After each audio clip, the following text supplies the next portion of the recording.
I'd like to discuss now, as an extension of yesterday's, where we try to make ourselves more comfortable with our situation, assuming we've got a little rhythm. So for today, we're going to discuss why are we being burdened with today's challenges. So I want to start off what went on when we were children.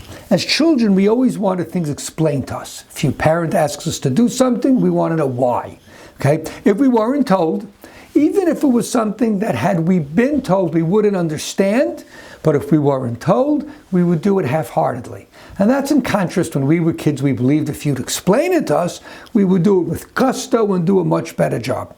Now we're adults, but we all have that little child in us.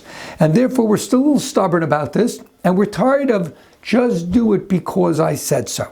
So as adults, we consider it's our inherent right to understand everything. And we also believe that we are capable of understanding whatever's taking place. That my mind, my knowledge, my intelligence, I am capable of understanding.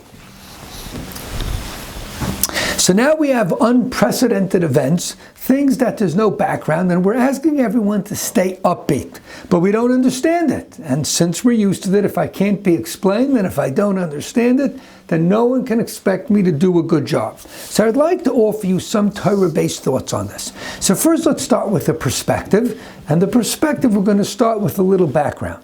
How do we react when things happen? So I'll give you an example. Somebody says he was going to pick me up at 8 o'clock, and it's 8:05, 8:10, 8:15, 8:20. What am I thinking?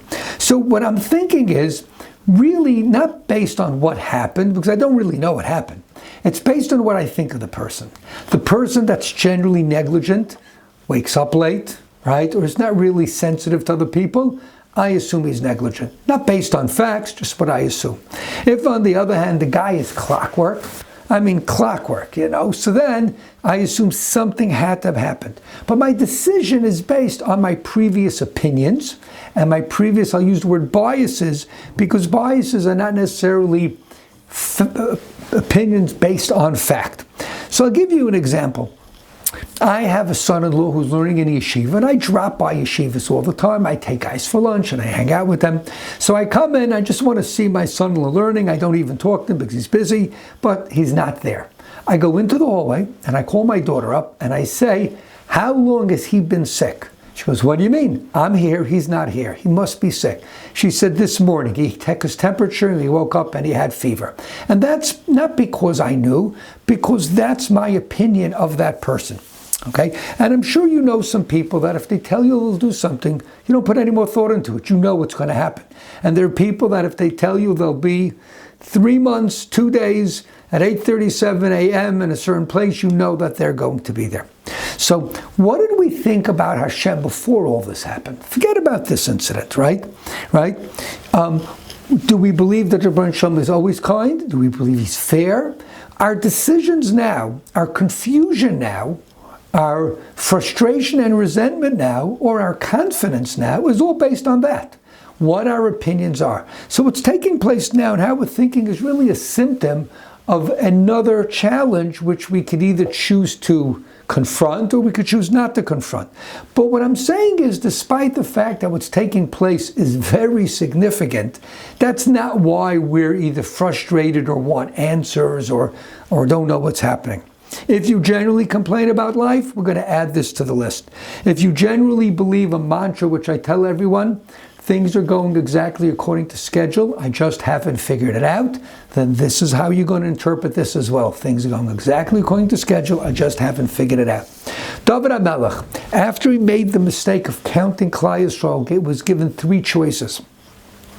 Either he could be held in captivity, the enemy can take over Eretz Yisrael for a period of time, or there could be a magefa. David HaMelech says, "Niplona b'yad Hashem ki rabim rachamav."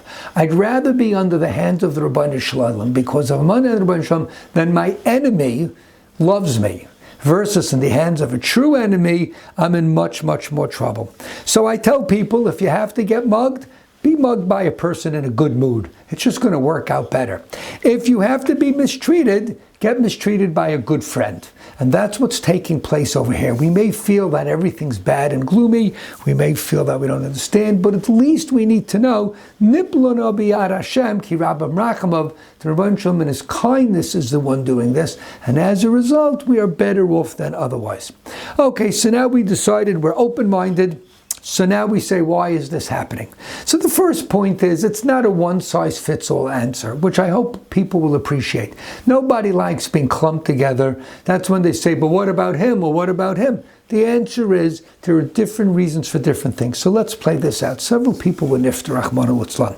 Some of them, it was a long overdue judgment on them that the Rebbeinu Shalom was patient for many, many years.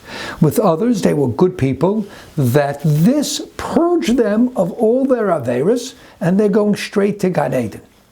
Those of us who are alive, and we should be alive at Meir Vesrim Shana and healthy at Meir Vesrim Shana, there's also a bunch of different reasons. Some it's actually a kapara again for what we've done in the past, so we could live a long life of healthiness and prosperity. Others, it's an nisayon, and part of accepting the nisayon is not griping about it, and not even just being frustrated at it. And for others, it's to help us become better people. And the question is, where do we fit in? So that's a great question. I don't know the answer, but let's talk a little more about this. The Rebbeinu Shalom throughout our lives presents us with challenging situations. And he has a single intention. This will be good for us for some reason. How it plays out, though, it's up to us.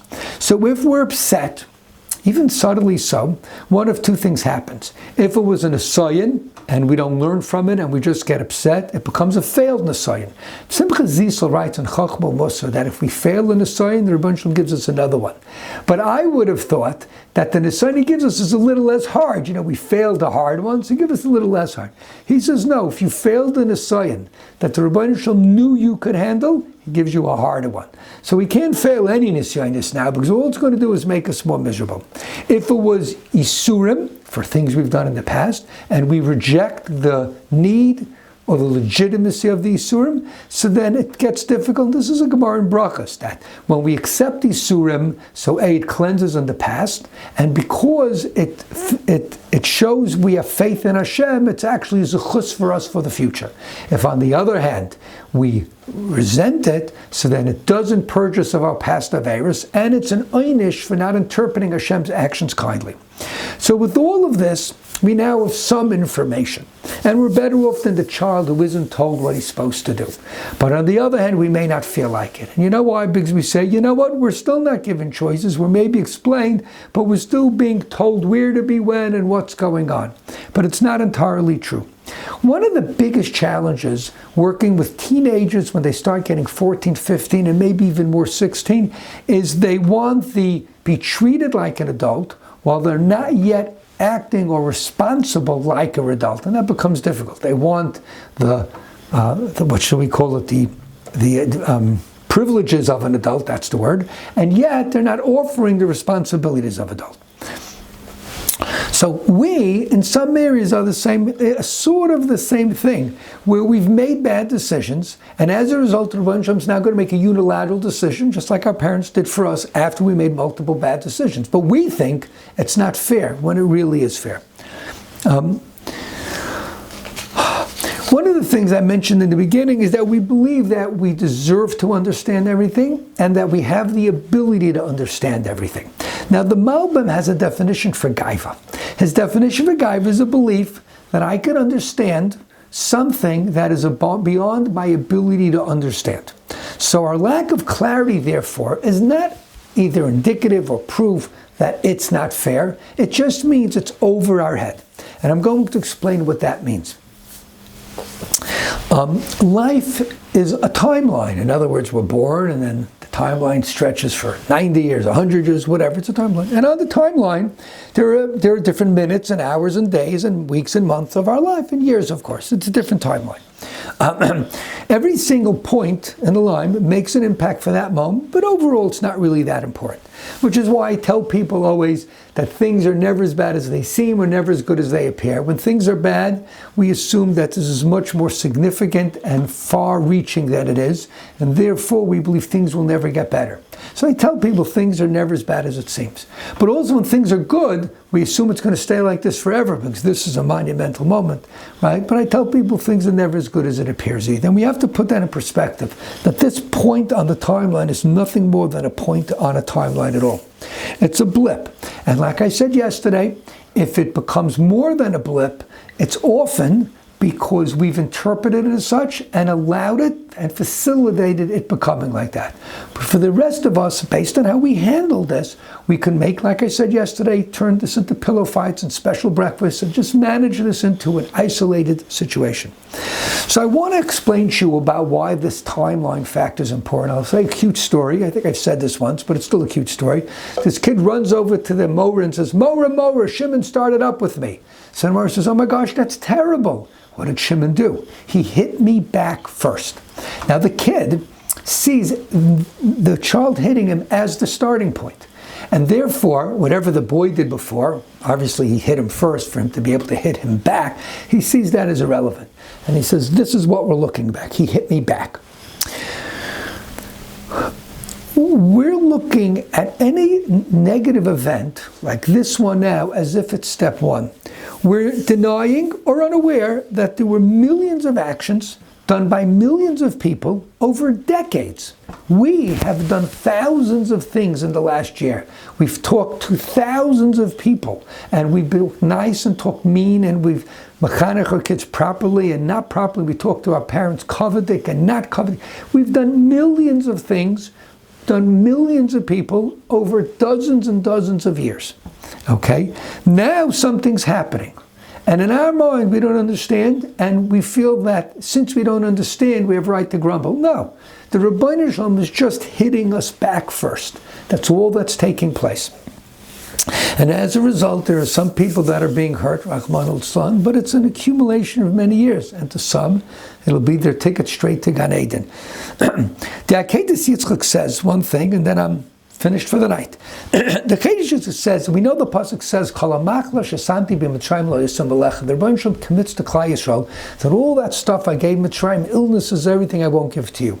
So Akedah asks, it's not that easy to understand because not only do the Jews get ill, but we have a separate custom-made illness called the Jewish illness, and that's called saras, which is really something just for Klal Yisrael. So he explains to them that the difference is that when the Rebbeinu Shalom punishes the Goyim, it's the end goal. They're getting punished. By us, anytime something bad happens to us, the intention is, and it may be dependent on how we react, the intention is a catalyst. So whenever we get punished, it's just one step in a timeline, one step in a process of many more. It's therefore not called a punishment. It's called a catalyst. Therefore, what we've got to do is appreciate that we've got responsibilities based on what's happening right now, and we need to run with this, and we need to grow from this. While we may not be able to, we may not have the energy to grow exponentially and become holy people and all that stuff, we can grow by just living healthy. Smile, say good morning, overlook things when people are not nice to you, be patient with the kids, be patient with your parents, whatever it may be. Then we're seriously upping our game, and we could say that, well, we don't know specifically what we needed to grow in. We grew in the foundational stuff, and we are learning from this lesson, and what's taking place is a true, legitimate, well-deserved, and a catalyst which has been taken advantage of.